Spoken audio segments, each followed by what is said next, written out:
subscribe to my channel and also press this bell icon.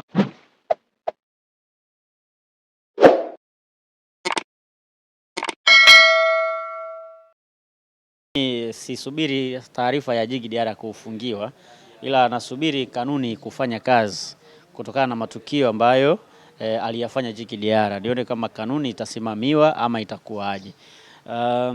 Diarra alifanya kitendo ambacho ni kinyume na kanuni,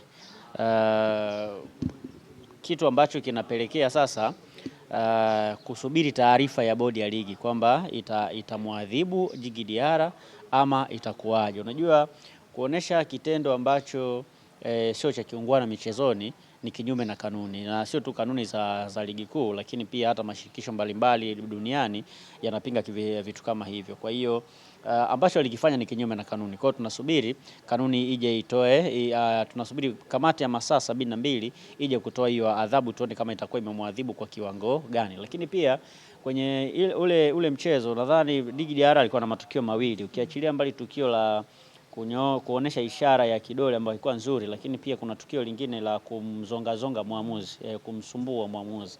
Ile alimshambulia muamuzi kwa maneno, kitu ambacho hakiruhusiwi pia kwenye kanuni.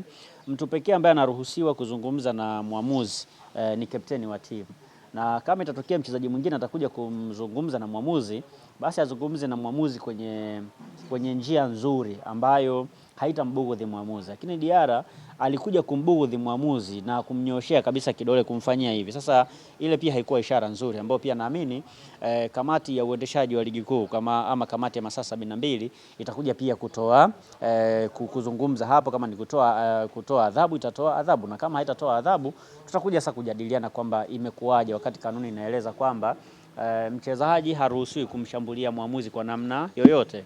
Kwa hiyo yeye alimshambulia muamuzi kwa maneno mpaka kumnyoshia kidole. Kwa hiyo ile ilikuwa ni kinyume na kanuni za ligi kuu. Kwa hiyo naamini kwamba kamati itakuja kutoa adhabu, na kutoka kwenye ile michezo mpaka sasa nafikiri siku chache zinazokuja kamati nafikiri itatoa majibu. Inawezekana hii wiki isimalizike inawezekana hii wiki isimalizike kamati watu wanajiuliza maswali mengi. Kwa nini huu ukimya wakati sasa unajua kuna kitu kimoja watu hawajui. Yaani kamati ya masaa 72 inakutana wakati ambao wao wanaona ni wakati mzuri wa kukutana. Kumbuke kuna muda wa kupitia matukio. Sasa yale masaa 72 sio baada ya mchezo kumalizika, ila yale masaa 72 ni baada ya kupitia matukio. Sawa, ni baada ya kupitia matukio. Kwa hiyo wakishapitia matukio ndani ya masaa 72 watatoa nini?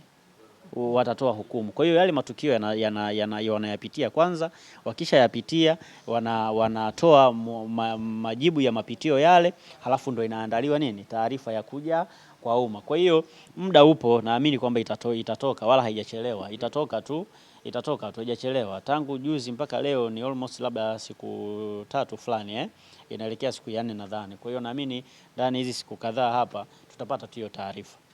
Bwana, kwenye moja ya mahojiano yake afisa habari wa Young Africans Sharikamo alisema anamuomba rais wao wa Young Africans kwa maana Engineer Hersi arudi yeye kwenye usajili, aendelee kusajili, asiachie makocha.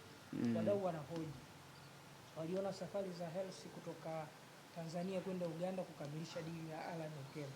Leo hii baada ya usajili kufeli, kwa nini wanaweka hoja kwamba sio yeye aliyosajili, kwa yeye ndo kaenda?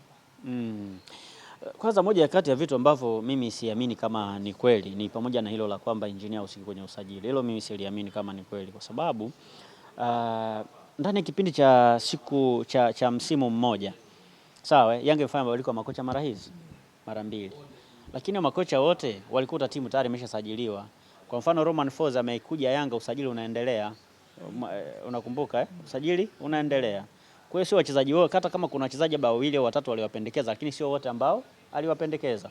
Kwa mfano Celestin Yekua ni moja ya usajili wa mwanzoni kabisa wa Yanga, pamoja na kwamba ndo alichelewa kutambulishwa, lakini alikuwa mwanzoni kabisa.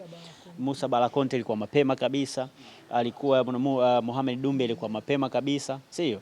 Hao na wachezaji ambao Romain Folz hata hajahusika moja kwa moja, sio? Ambao walikuja kabla yani walitajwa kumalizana na Yanga before hata ya Romain Folz. Maana yake ni watu ambao wamesajiliwa moja kwa moja na viongozi wa klabu ya Young Africans, lakini ndio hao tayari wameshaondoka ndani ya Yanga. Kwa hiyo kama wameshaondoka ndani ya Yanga na wanasema kwamba waletwa na Romain Folz, inabidi tujiulize ilikuwa ni kipindi gani? Yanga walianza mazungumzo na Romain Folz kipindi gani? Umenielewa vizuri? Kwa hiyo kuna wachezaji ambao inawezekana kawapitisha, lakini hawadhidi wachezaji watano.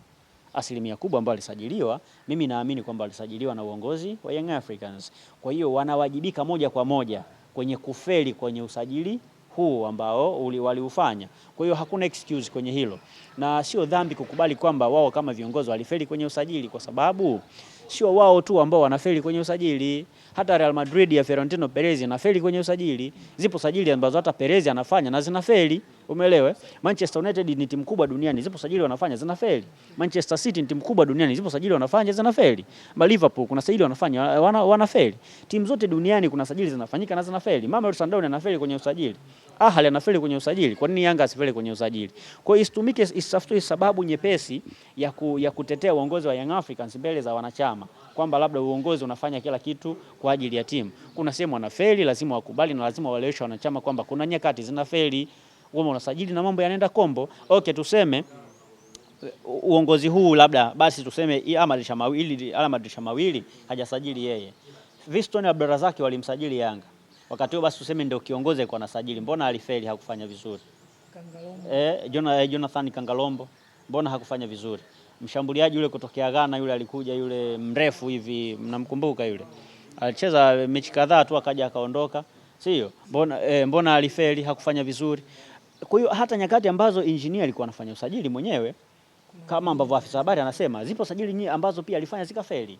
Augustine Okra ni moja ya sajili ambazo zilifeli Yanga, sio? Na nyakati ambazo basi engineer alikuwa anafanya usajili na zilifeli, kama ambavyo afisa habari anasema. Lakini kipindi hiki ambacho anasema kwamba aliwapa Yanga, wao waliwaachia kocha sajili, mbona pia wamefeli? Manake zipo nyakati amefanya yeye amefeli, na kipindi hiki ambacho anadai kwamba ni makocha wamefanya usajili wamefeli pia. Dirisha dogo amefanya usajili, ameingia Dep of course amewahi kufanya kazi na Pedro Goncalves, on which hiyo akikwambia alimpendekeza unaweza kusema okay sawa, kwa sababu aliwahi kufanya naye kazi. Vipi kuhusu Alan Okello ambaye aliweza kumtafuta tangu mwanzoni mwa msimu huu, naye ni usajili wa Pedro alimuonea wapi? Sio? Kwa hiyo kuna vitu vingine vikizungumzwa unagundua unakuja kurealize kwamba ni sababu tu ndogo ndogo za kutaka kumtetea nani? Kumtetea kiongozi kwa wanachama, lakini sio dhambi kukubali kwamba kuna mambo yalifeli, sio dhambi. Vitu huwa vikienda kombo tunakubaliana tu kwamba vimeenda kombo, umeelewa? Hizi zingine ni sababu tu ambazo sometimes zipo kwenye mpira. Kwa mfano, uongozi huo ambao unasema uliwapa makocha wasajili, sio? Ndio uongozi huo ambao leo unakiri kwenye mitandao unakiri kwamba waligundua mapungufu ya kiufundi kwa kocha Pedro Goncalves, kwamba anafundisha aina ya mpira ambao sio mpira ambao Yanga wanafundisha, lakini wao wenyewe ndo walimleta. Kwa hiyo wakati wanamleta nako walikuwa hawaoni kama anafundisha mpira wa tofauti, walikuwa wanajua, sio? Lakini kama iko hawajui, walishaona, walikuwa na room ya kumwambia bwana, huku tunakwenda si kubadilisha, sisi tunapenda hivi, tunaenda hivi, twende hivi, ndio njia nzuri. Walikuwa na uwezo, waliona, sio? Kwa hiyo sasa hivi zinatafutwa sababu nyingi za kutaka kuwatetea viongozi, lakini viongozi wapaswa kujua kwamba wao pia ni binadamu kama alivyo binadamu wengine. Kuna wakati wanafanikiwa, kuna wakati wao hawafanikiwi. Kwa hiyo kwenye zile nyakati ambazo wanafeli, basi wakubali kwamba wamefeli. Nyakati ambazo wamefanikiwa, wote tunajua wamefanikiwa. Unajua viongozi wa Yanga wa sasa ni mmoja wa watu ambao wamefanikiwa sana kwenye mpira wa Tanzania. Tangu wameingia madarakani, wametawala kila kitu kwenye mashindano ya ndani. Wamechukua ubingwa kwenye mashindano yote ya ndani ambayo Yanga ameshiriki. Yote, tofauti na Simba. Simba kwenye miaka minne ambayo ametoa mataji, hakufanikiwa kutawala mashindano yote. Mtibwa alikuja akachukua FA katikati pale kwenye utawala wa Simba, sio? Azam alikuja akachukua FA pale kwenye utawala wa Simba, si ndio? Maana yake Simba wakati anatawala mpira wa Tanzania hakudominate mataji yote ya ndani. Yapo mataji aliacha, lakini ligi kuu alichukua miaka yote minne. Ila kwenye mashindano ya FA ipo miaka ambayo hakuchukua, walichukua wapinzani wengine. Yanga amedominate mataji yote ambao ameshiriki. Amepoteza ngao ya jamii mara moja pekee. Zingine zote kachukua. FA kachukua zote. Ligi kachukua zote. Umeelewa? Kwa hiyo kufanikiwa wamefanikiwa. Na watu waliwapongeza kwamba wamefanikiwa. Kwa nyakati hizi ambazo wanatajwa kufeli, sio dhambi nao kukubali kwamba kweli tulifanyaje? Tulifeli. Ni sawa kwenye kipindi kigumu kuwatetea viongozi. Ukiongozi unamtetea tu popote, haijalishi ni kipindi kigumu ama kipindi kizuri. Hata sasa hivi kwa Yanga, unajua ni kipindi kigumu kwa sababu tumeizoea Yanga ikiwa bora sana. Lakini sio kipindi kigumu sana cha kutisha. Yanga unajua mpaka sasa ni unbeaten ingawa wana sare nyingi, michezo mingapi? 5 ambao wamepata kwa msimu huu. Sio matokeo mabaya sana. Ila kwa standard ambayo Yanga walikuwa nayo, haya kwao sasa yanakuwa matokeo mabaya. Kwa sababu Yanga haina rekodi ya kupoteza michezo mingi kusare michezo mingi mfululizo kama ambavyo imetokea. Hawakuwa na rekodi ya namna hiyo kwenye hii miaka 5 hivi karibuni. Kwa sababu ndani ya miaka 5 hivi karibuni hawakuwa na rekodi ya namna hiyo, lazima watu wastuke kwamba nini kinachoenda kutokea hapo mbele. Umeona? Lakini ukiyatazama kwenye mpira wa miguu sio matokeo mabaya ya kusema kwamba watu watakuwa kutoleana mapanga waanze kulalamikiana sio kutaka kuuana. No, ni issue za kawaida zinatokea kwenye mpira wa miguu, lakini Yanga hawajazoea kuishi maisha ya namna hiyo. Kwa hiyo kumtetea kiongozi unaweza kuja kumtetea kiongozi, lakini usimtetee kwenye hoja za kwamba hajahusika kwenye usajili. Hapana, hiyo ni hoja dhaifu. Tuangalie kile ambacho kinasema kuhusu striker, miongoni mwa striker ambao wametikisa kwa namna yao hapa Afrika. Shalulile, wapo watu wanasema na zipo taarifa zinaripoti huenda Simba Sports Club wanauhitaji naye na wanamtaka kwenye msimu ujao wasaidie. Of course juzi usiku nilikuwa nawasiliana na mwandishi mmoja kutoka South Africa. Tena tulikuwa tunazungumzia kuhusiana na performance ya Rushan Derek. Alikuwa tunaongea kuhusiana na Derek na nini.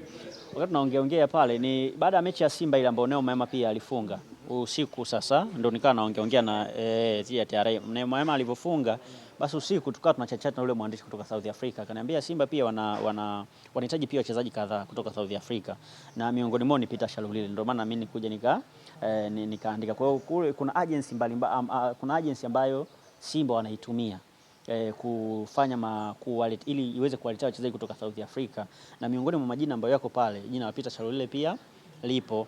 Yes, kwa hiyo yeye pia mwandishi yuko karibu sana na ile agency.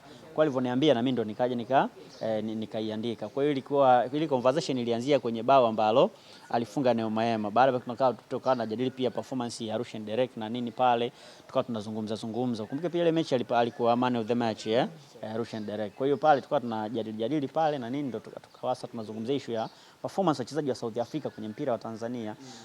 Ndo sasa akaanza kuniambia na pia Simba wana mpango wa kumchukua pia Peter Shalulile, ambaye pia ujue Mamelodi sasa hivi hatumiki sana na Mamelodi ana mpango pia wa kumdrop mwishoni mwa msimu.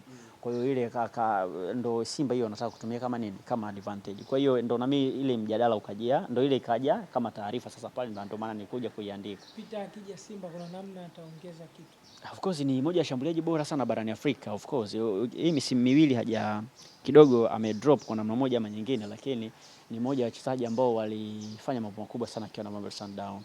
Lakini pia kwa aina ya mpira wetu sisi, mshambuliaji kama Peter Shalulile bado anaweza kuja kufanya mambo makubwa sana. Ni moja ya shambuliaji wa daraja la juu sana, lakini issue kubwa ni kwamba Mamelodi sasa hivi pia imebadilika. Yaani haichezi kama vile ambavyo inacheza season 2 zilizopita. Kwa hiyo naamini kwamba kwa timu kama Mamelodi hafanyi vizuri kwa sasa hivi, lakini anaweza kuja Simba na akafanya vizuri kwa sababu mpira wetu tunaujua namna ulivyo. Simba ina dominate mechi nyingi, wanatengeneza nafasi nyingi, ana room ya kuscore zaidi pia. Kwa hiyo tunaweza tukasema pale mbele tena Jonathan Soa hivi sasa anazingua, anaongezeka Peter Shalulile, kwa sababu hata Simba nadhani yeye pia ameona hiyo. Of course na sidhani kama pia kama Jonathan Soa anaweza kusalia Simba msimu uliopita. Nafikiri mwishoni mwa msimu anaweza pia akaondoka. Yes, sidhani kama anaweza kubaki kwa sababu kwanza hatumiki, nidhamu yake sio nzuri. So sidhani kama wanaweza kuendelea kubaki naye. Nadhani wanaweza kumdrop mwishoni mwa msimu huu. Akitoka Soa ingizo la kama sasa watakubaliana, kwa sababu hizo si ni tetesi tu. Na Kelvin Lasho tayari inatajwa hivyo kwamba tayari amesaini mkataba wa miaka 3. Kwa hiyo tusubiri tuone mwishoni mwa msimu kama amesha saini Simba, si atatambulishwa tu tutajua, lakini ni moja ya viungo wazuri. Unajua Tanzania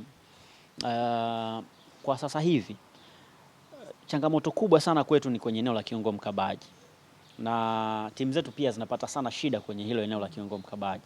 Ukiangalia timu nyingi kubwa, zote hizi kubwa Tanzania, eneo lile ni eneo ambalo limetawaliwa na wachezaji wa kigeni. Simba ndo kuna mmoja Yusuf Kagoma, Azam ndo kuna Himidi Mao ambaye anacheza mara kwa mara, lakini the rest unakuta timu zingine wengi ni wachezaji kutoka nje ndo wanatawala kwenye hilo eneo. Lakini National ni aina ya viungo fulani ambao wanahitajika sana kwenye mpira wa Tanzania, na ukiangalia kwenye mpira wetu by the way, unamwona mtu kama Kevin Nation ni mchezaji ambaye anaweza kuja kuongeza changamoto kwa Yusuf Kagoma ama wakacheza kwa pamoja. Ukumbuka wakati wakiwa Geita walikuwa wanacheza pamoja. Wakati wako Geita Gold, Kagoma na Nation walikuwa wanacheza pamoja pale chini. Kwa hiyo ile combination inaweza kuja pia kutengenezwa kwenye klabu ya Simba. Lakini leo ukitafuta kiungo mkabaji Tanzania nje ya Simba na Yanga na nje ya Simba na Azam FC na Yanga kwa local midfielders ambao wana level nzuri ya kuperform kwenye timu kama Simba au Yanga, bado utampata Kagoma. Nation ndo anakuwa namba 1 pamoja na Kagoma namba 2, wote wanakuwa pale, utaweka kwenye boksi moja. Manake Simba wakiwa nao, manake ile combination ya Geita wanaileta wapi pale Simba. Kwa kama kweli wamefanikiwa kupata saini yake, atakuwa wamepata midfield ambaye ana uwezo wa kuofa vitu vingi sana. Tumeona kile ambacho anakifanya na Pamba. Uzuri ni kwamba tactically pia ni mchezaji mzuri, anaweza kuofa vitu vingi kwenye timu. Kwa hiyo kama atakuwa amefanikiwa kupata saini yake, ataofa vitu vingi sana. Shukrani sana. Asante sana. Salala.